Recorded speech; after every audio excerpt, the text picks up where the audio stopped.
it didn't change my life. Okay, let's be real. However,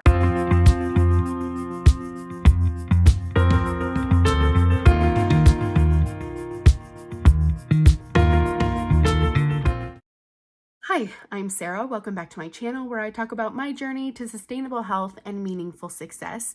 If you're coming back and you've already subscribed, welcome back. Y'all are my people and I love you so much. If you've recently subscribed, welcome to the squad. We're glad to have ya. And if you're new, I hope you consider subscribing by the end of this video. I'm on a journey to lose around 180 pounds and I'm about halfway there.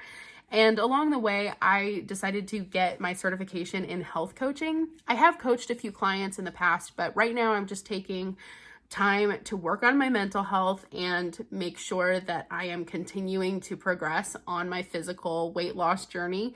And I've kind of taken a step back from posting about my weight loss journey on YouTube because the comments were getting pretty personal and I just needed to take a moment to reassess and make sure that I was putting my health first. But I did want to review this book that I've recently worked through, which is Change Your Mind, Change Your Body by Wendy Higdon. The subtext of this title is How to Have Permanent Weight Loss Success for a More Confident and Happier You. And so I just wanted to give my overall view of this book and then maybe go a little bit more in depth as to the content that I found really helpful.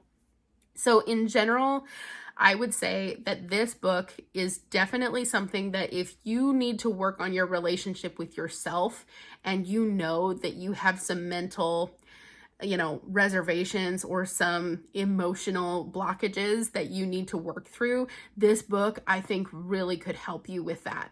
In terms of providing a permanent weight loss strategy, I don't think that this book is really like the perfect one for like the applicable how-to of losing weight. The first two chapters just talk about sugar and flour and how those are really highly addictive substances.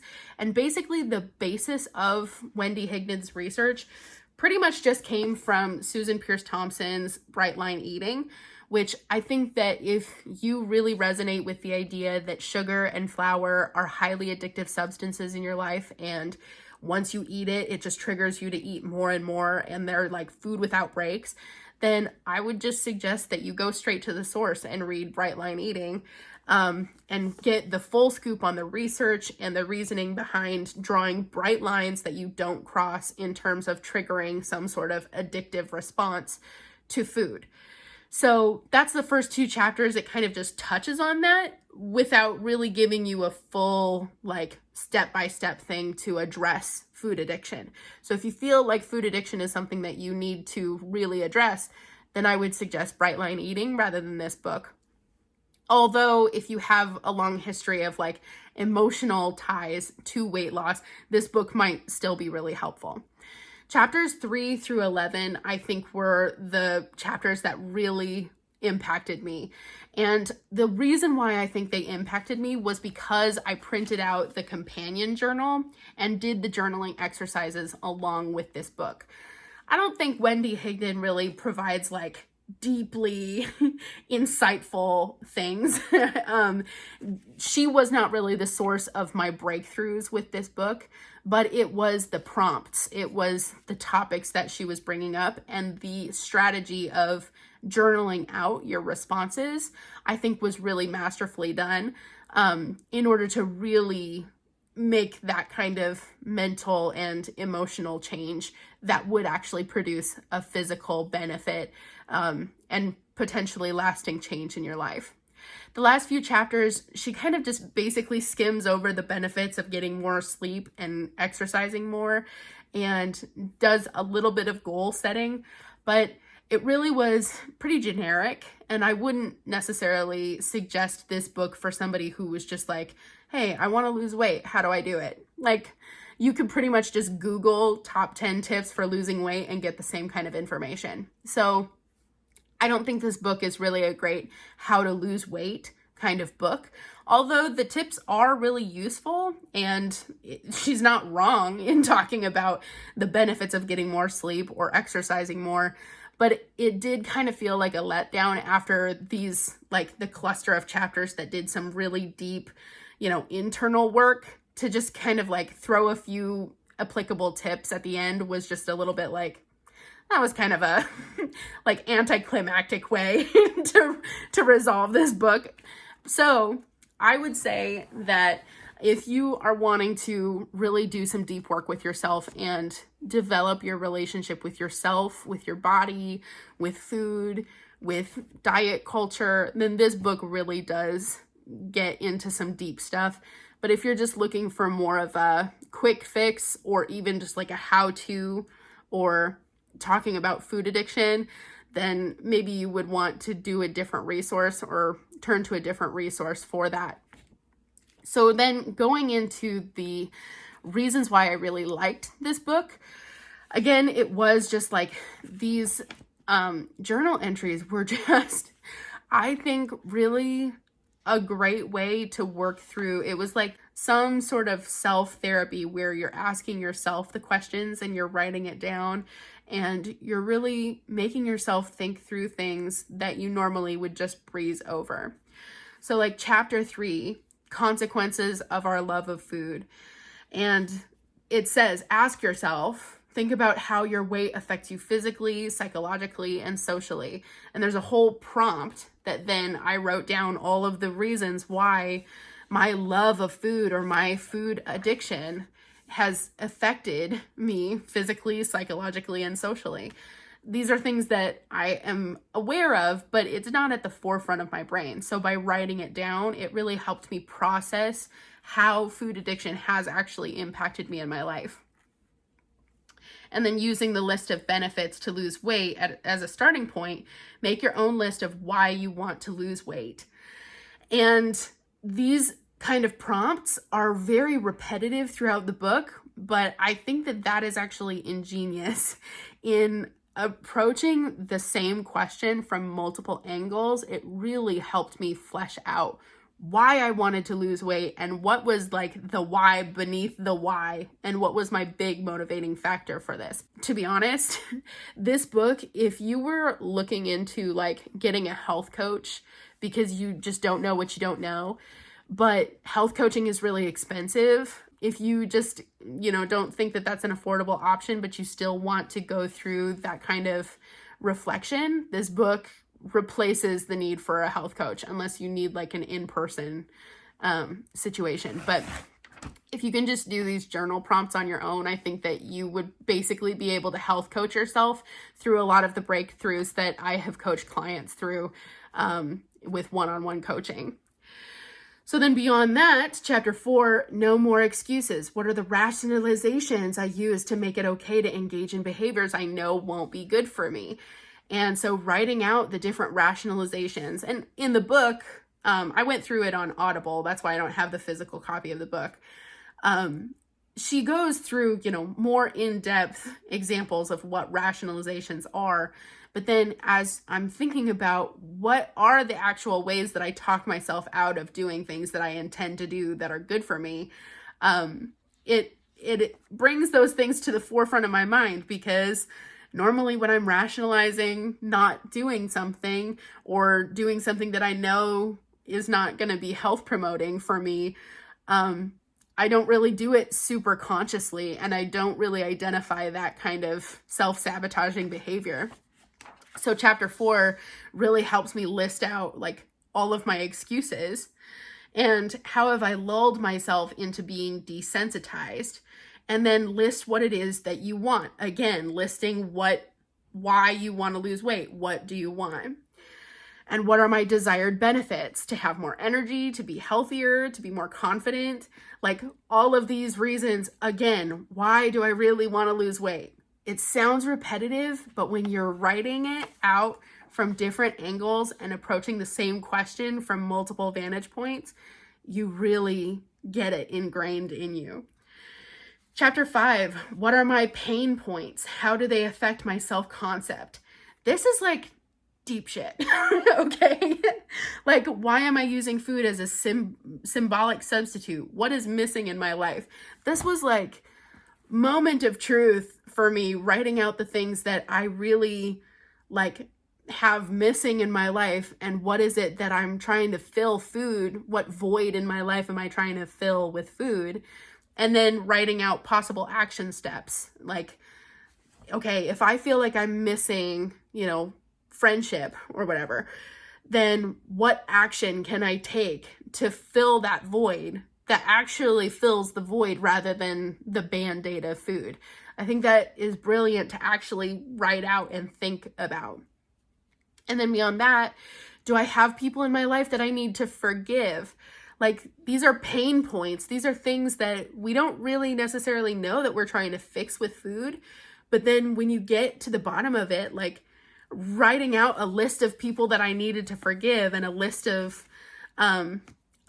pain points for me, it's a moment to get real with yourself, but it actually helped me like really list the things that I needed to address and that I needed to stop trying to smooth over with food. What do I like about myself? What are my strengths? And then beyond that, what are my negative thoughts about myself that cloud out my strengths? And this was also like real honesty. Like, I don't really take a lot of time to list out my strengths or dwell on my strengths because I don't know, probably like a lot of us, we think of that as being narcissistic or being self-centered when we think about how many ways we're great. But at the same time, I kind of have a running loop of criticisms about myself and things that I think about myself that cloud out the reasons why I should feel good about myself. So listing all of that out here was empowering to be able to just see the list rather than just have this oppressive loop of just negative things that I say about myself. Chapter 6, where does my change begin? And this is where it's like, what messages did you internalize when you were growing up? And then challenge these beliefs because they're not true. How might you reframe each limiting belief?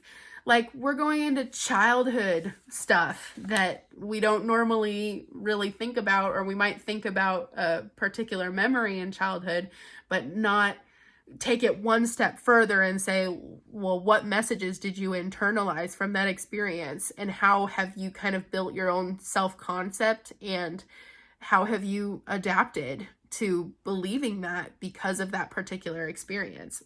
Thinking about that was challenging, but it was really good to get to like flesh that out and bring that to the surface so that I was dealing with it head on rather than just like spinning my wheels trying to lose weight without really addressing underlying problems.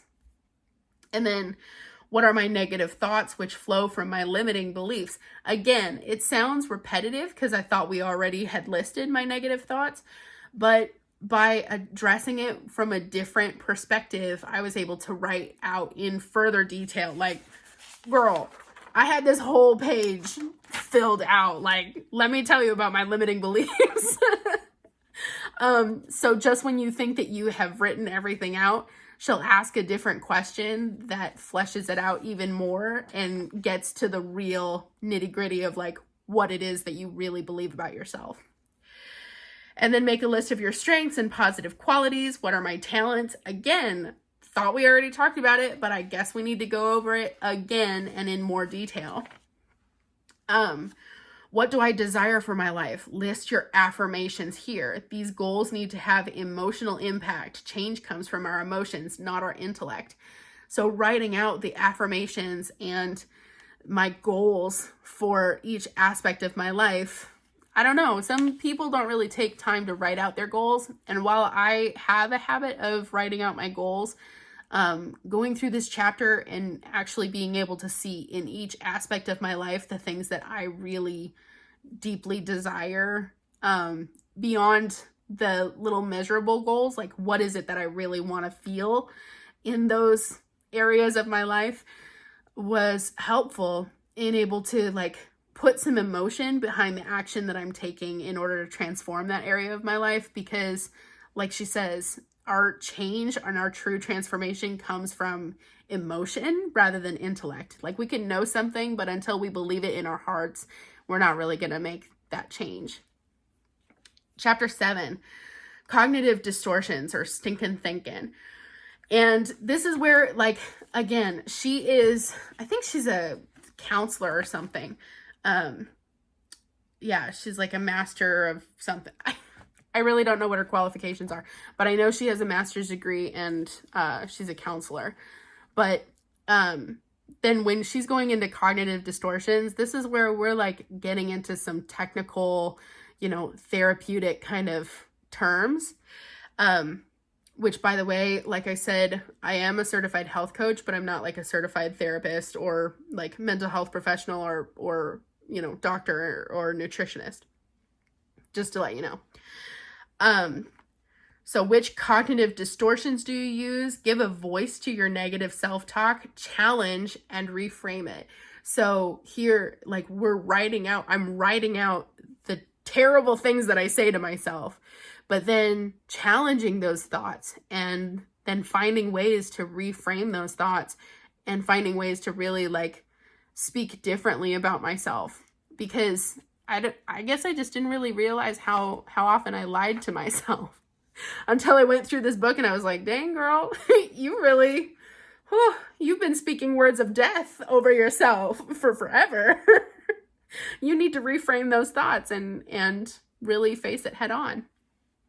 Chapter 8, creating my new identity. This was really fun. What are my payoffs for remaining overweight? And this is another thing that I would even ask in coaching. Like, what are the reasons why you stay overweight? Because believe it or not, we do actually have underlying reasons for remaining overweight. There's some stuff that, like, if you ever have experienced the feeling of like, I really want to do this, but for some reason I just can't. And I know that I have talked on my channel about our bodies and our brains like having our best interest at heart, and every action, every habit, every craving or behavior that we develop are created for our best interests. And this is just the best solution that we have found so far. So in that vein, our subconscious and, whatever part of ourselves that believes that there is a benefit for us remaining overweight, it is for our own good. And remaining overweight is just the best solution that we have found so far. So it was really interesting to list out the reasons why I could potentially be self-sabotaging, because subconsciously there's a reason why I have kept this weight on me and I have kept my habits. I'll use this as an example. I am really afraid of being attacked by people in public. And for the longest time, I have felt more safe being in an overweight body, because that's not considered conventionally attractive. As I lose weight, I notice that more people pay attention to me in certain scenarios, and that makes me feel insecure because I fear being attacked. And there's like deep therapeutic things that I won't go into as to why I feel that way. But suffice to say that there are reasons why some people hold on to weight, and it might not even be in your present consciousness. But it could be a protective measure, measure, or it could be something that's comforting to you, or, any other thing. So writing that out was very eye-opening, actually. While you're at it, think of positive ways your life will change when you conquer your fears of having a new outcome in your life. So in that way, I was able to kind of counteract the things that I feared with things that I really look forward to in losing weight. And that was really powerful. Visualize what your new body will look like. What will you be wearing? What kind of energy will I have? All of these questions and that visualization, it kind of feels woo-woo. But even in coaching, there have been moments where it's like, okay, we really need to put ourselves in our shoes and really be able to envision that and like feel how it's going to feel when we've made it and when we've achieved, the feeling that we really want to feel in our bodies? Will we feel empowered? Will we feel freer and lighter and more mobile? All of these things that, unless you really take a moment to meditate on it and embody that feeling, it's hard to really connect with that vision of ourselves if we don't take time to actually visualize what that's going to look like. And then beyond that, it helps keep that vision in the forefront of your mind when you are envisioning your future or when you are speaking affirmations. To be able to put yourself in that place makes it even more real and more tangible and more achievable. Chapter 9, watch your triggers. Now is the time to begin to think about your triggers. And again, I filled this baby up. So talking about triggers and then actions instead, and actually thinking through the scenarios and thinking through the very specific situations. So I'm recovering from binge eating disorder, and I also have anxiety and depression and potential complex PTSD, and I'm working with a lot of different health professionals for this reason. So for this reason, I have a lot of different triggers that triggers a lot of different responses. So being able to list that out and really think through what I can do instead kind of gives me a new way out, because I know what my triggers are, but I've never taken that further step to actually think out what kind of action can I take instead of doing this that would be more beneficial and more health promoting in my life. Chapter 10, danger ahead, watch out for sabotage. So then it's revisiting your list of whys and some cooling strategies for using to avoid self-sabotage and being able to really envision your long-term goals. Again, it seemed repetitive to list out my whys again, but in doing the journaling exercise, it really made it very real and very tangible to me. And I was able to internalize my real deeper motivation behind losing weight that I had never really taken the time to really sit with before. Chapter 11, habits will make or break you. And what are some new habits I can put in place to replace some dysfunctional habits I currently have? This is where the book kind of started seeming like kind of a letdown. So it was really chapters 3 through 10. Those were the chapters that I felt a lot of breakthroughs. But chapter 11, habits, chapter 12, accountability, chapter 13, where do I start? 14, stress, do I need a chill pill? Chapter 15, sleep, glorious sleep. 16, exercise, it really isn't the E word. Yeah, and then the addendum. Those chapters were, again, I wouldn't say vague, it was just generic. With 8 whole chapters being about our internal dialogue, our identity, our self-sabotaging behaviors, our triggers, and the really deep, meaty part, the why behind the why of losing weight, I can understand that a book about weight loss has to do some sort of ode to actionable, steps to change your life. But again, I think that if you really needed to know more about stress or more about sleep, and you know that that's an area of your life that you really need to improve, then more specific kind of research or just watching YouTube videos about tips to get more sleep or tips to start exercising or different programs or something, I feel like that would be more helpful than going through this whole book to find the answer to your weight loss problems. So I think that those 8 chapters that I really went through and listed some of the prompts, again, just doing those prompts might not really be as impactful as reading the book, understanding what she's talking about and the principles behind the reasons why we're writing about this and journaling about it.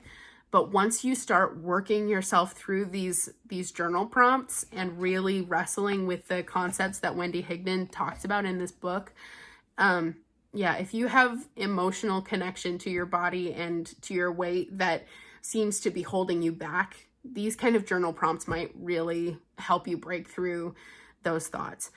I know for me personally, it didn't necessarily resolve. It wasn't like, I just changed my entire life. Now I know my why, and I got rid of all of the resentment that I had towards other people, and I no longer feel like self-sabotaging. Like, no, it didn't change. Like, it didn't change my life. Okay, let's be real. However, I think this book really did give me a really tangible starting point for me to start working it out in therapy, journaling it out, stuff that I think about when I go on walks, and things that I really find important as I'm going to the gym, and just like different things. Like even today, I was approached by somebody at the gym and it made me feel jittery. And oftentimes when I go for walks, and if somebody like slows their car down as I'm walking, it makes me feel really insecure. And so these things bring up fears, and I am triggered by them. But having done these kind of journal exercises and having like really consciously thought about those things, it helps me identify what it is that I'm thinking about, what it is that I'm afraid of. And instead of just having a fear response of like, I need to hide, I need to go back into my protective shell, I need to gain more weight so that less people notice me, now I can actually like really think through the things that cause me to want to run, but like take better, more reframing action instead. I hope that that makes sense. I hope that this was helpful. If you were thinking about getting this book, I hope that this kind of gives you a little bit more insight as to what you can expect. But if you've never heard of this book before, because I had never heard of it and I just kind of got it on Audible because it sounded like something that would be up my alley, now you know that this would be a good resource if you were thinking about hiring a health coach, but the financial investment was a little bit too much. Print out the companion journal for sure, because otherwise this book I think would not really be helpful if you didn't journal it out. But if you do the companion journal along with it, I think you could experience some really, really deep benefits. So anyway, I love you guys so much. I hope you're having a great day. We'll be back sometime soon with another video about something else that we all care about. Stay tuned for more. And if you haven't hit that subscribe button yet, what are you waiting for? The squad is waiting for you. We need you. Okay. Bye.